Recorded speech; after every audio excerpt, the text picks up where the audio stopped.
than $2 billion to build the Epping to Parramatta rail line, but she has a job ahead of her convincing some voters it'll ever happen.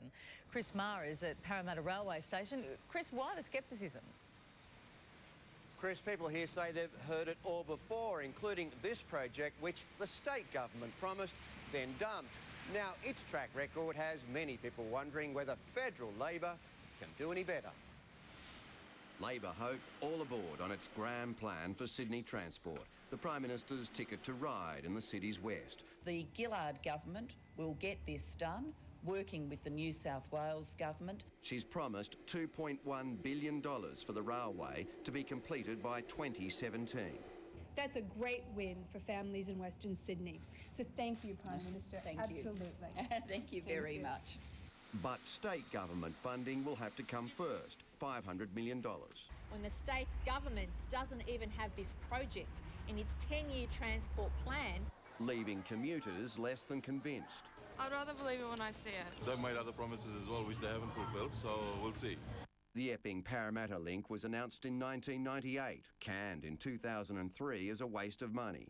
Well, these things change. They certainly do. With seats to be won, it's suddenly worthwhile. The 14-kilometre line links the marginal Labor seat of Bennelong and the safe but threatened seat of Parramatta. It's just quite amazing that it comes out at that time, isn't it? Okay. Buying Bennelong and buying Parramatta is not the way to run the country, OK? The opposition's candidate in Bennelong says voters would be naive to be won over. There's an old saying, if you con me once, shame on you. If you con me twice, shame on me.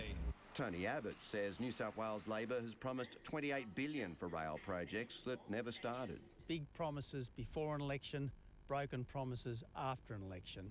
And they were feeling it in Sydney's booming Hills district. No end in sight for bus queues and traffic snarls, but of course, they're in Liberal territory.